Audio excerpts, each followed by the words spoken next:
What to look at? There's just so much stuff out there these days. Well, let's see. What do we have under social justice education today? Dehumanizing language. All right, I'll bite. So, what is dehumanizing language? So, what is dehumanizing language? That's just what I asked. I think for me, the first thing I tend to think of are slurs, right? Right. These words that are bad words, words that intentionally seek to other and dehumanize a group of human beings.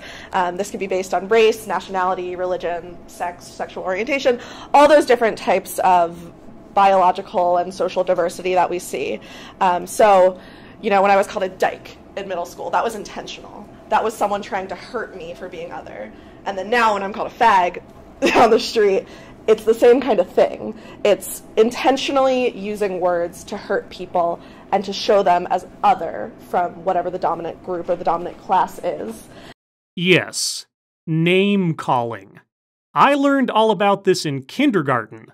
And over time, the old saying, "Sticks and stones may break my bones, but names will never hurt me," became more and more valuable in my life. And hurt done to someone from name-calling is hurt feelings.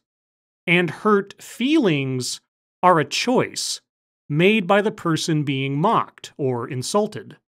But I am probably getting ahead of ourselves. So let's continue. But that's not the kind of words we're talking about today. What we're talking about are words that dehumanize more subvertly, and I think that those can be really important because not only are they just as dangerous as slurs, but I think they're sometimes even more dangerous because we don't realize we're doing it, and we all get caught up in it. More dangerous than slurs because we don't realize we are doing it. We don't realize. So, we're going to be talking about microaggressions, aren't we? Man, can I ever escape these things? So, I think for me, when I started to care about this issue, when I started working for Rehumanize International, there's sort of this voice in our heads that say, who cares? Who cares about the words that we use? They're just words. Like, this is just me being a social justice warrior. It's just words. Who cares? Sticks and stones, right? Right. Right. You are absolutely right. Right. It's complete nonsense and a waste of time, academic or otherwise. But now, do tell us why that reaction is all wrong. But there's a couple reasons why it does matter, and the first is why we have Rachel here, and it's because of psychological reasons. We know through science and evidence-based psychology research that the words we use shape our perceptions, and Rachel, if you could take over and talk a little bit about that. Sure. The words we use shape our perceptions. Well, the words we use are probably better defined as how we express our perceptions.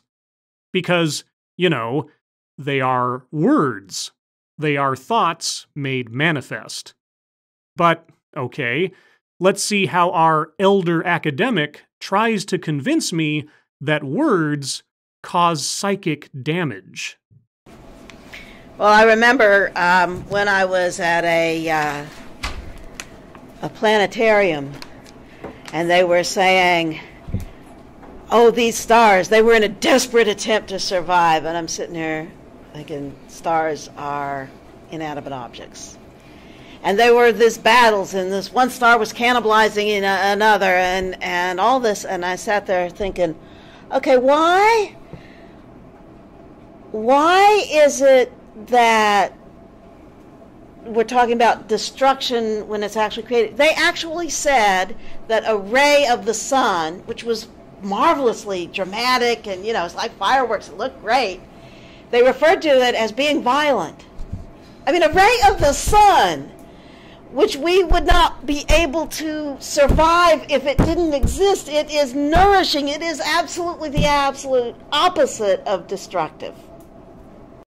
I am at something of a loss. You are complaining about astrophysics being presented at a planetarium in exciting, dramatic language, and this is problematic because it might hurt the feelings of sunbeams? I really have no idea where this is going. But it reminded me of the tale of Gilgamesh, and you had not Gilgamesh. I'm just thinking ancient Babylon. That's why I mixed that up. I am so glad that we have this learned and focused expert on hand to explain things to us. But we're talking about Marduk. Well, here I thought that we were talking about dehumanizing language. I wonder where I ever got that idea. So, what is dehumanizing language? The creation was that Marduk slayed the dragon Mianmut, which was either his mother or his grandmother, different stories. And out of that, the creation was made, out of her body. Okay, my morbid curiosity cannot wait to see how this all circles back around to calling people bad words. And you're thinking, why is it so necessary that we have the stars being violent? Why is it so necessary that we have a creation violent? And the answer is because if violence is at the foundation of everything, then our violence that we're using to build the empire is perfectly normal and natural. We've just established that violence is normal and natural. So, creation rising from explosions and evolution coming about from the rise and fall of species, because we would classify the collision of stars as violent and the wiping out of entire peoples as violent, therefore, it is socially acceptable to call people bad words. Got it. Man, that was a journey. Where might we possibly end up next? Well, that's the poetic version. Now I'm going to get to the academies of psychology. Well, this had better knock my socks off. Otherwise, I'm taking my violent creation stories and going home. The word is moral disengagement. Albert Bandura and a bunch of his colleagues got together and said, what is it that enables people at the core, at the start, with their thoughts, to be able to end up doing violent actions? Likely our base and barbarous origins as primates, our survival instincts as animals combined with the morass that is human cognition. At least, that would be my guess. And they came up, and Bandura himself has not a clue about applying this to abortion, but I mean, it'll be obvious when you go through. Abortion? What the heck have I stumbled into here? And he is applying it to, the Nazi genocide and all the various other genocides and wars and tortures and all that humans have been heir to. Let's go to the next one. So here's the first mechanism. Change how you think about it. Okay? Okay!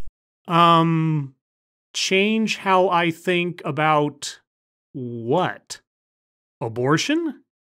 Astrophysics? Creation myths? Calling someone a poopy head? Transform the terrible thing into something that sounds good. Now, obviously, the first way of doing that is moral justifications, and you have to be careful here because some people really believe those moral justifications and would resent your saying that it's a moral disengagement mechanism. And other times you can see that really is what they're doing. Moral disengagement is exactly what it is. Well, that was a whole lot of words that really communicated nothing at all. So, they were, in effect, bad words. I think my feelings are hurt now. Compare the conduct to others to make it seem less consequential. Okay, well, you think it's bad that I kicked my dog, but for heaven's sakes, look what these other people over here are doing. That's way more cruel. You kicked your dog? What the hell is wrong with you? Oh, was that supposed to be a hypothetical example? Thank goodness. You can very easily, there's all kinds of actions that are terrible that you can make look less bad by comparing them to actions that are even worse. Yes, that is true. That would be the fallacy of whataboutism, or whataboutery, trying to minimize or discredit criticism of one bad act by scaling it against the bad acts of others. But let me just say that kicking a dog is far worse than calling someone a redneck. One inflicts actual harm. The other baits someone into choosing to feel harmed. There is a difference. A very, very big difference. And then, of course, euphemisms. Now, my favorite euphemism is that there was a power plant that suffered rapid oxidation that led to an energetic disassembly. You got that? Okay, I am done. Power plant euphemisms are just a brain cell bridge too far for me. So, in summary, we all need to realize that calling people bad names and bad words is dangerous and damaging. Why? Because sunlight has feelings too. And just because the Holocaust happened doesn't mean that calling someone a cripple is any less harmful an act. You know, watching this reminded me why I am so very, very grateful that I graduated from college when I did. I dodged the proverbial bullet that has become the pervasive, ideological hugbox of higher education in the modern era. Because I can at least take comfort in the fact that my cynicism and bitterness is legitimately earned and based on real things and not based on childish nonsense. Now, if you'll excuse me, I have a rant to record about the plot holes in Season 2 of Van Helsing. Because vampires deserve respect too, damn it! As always, thank you for watching.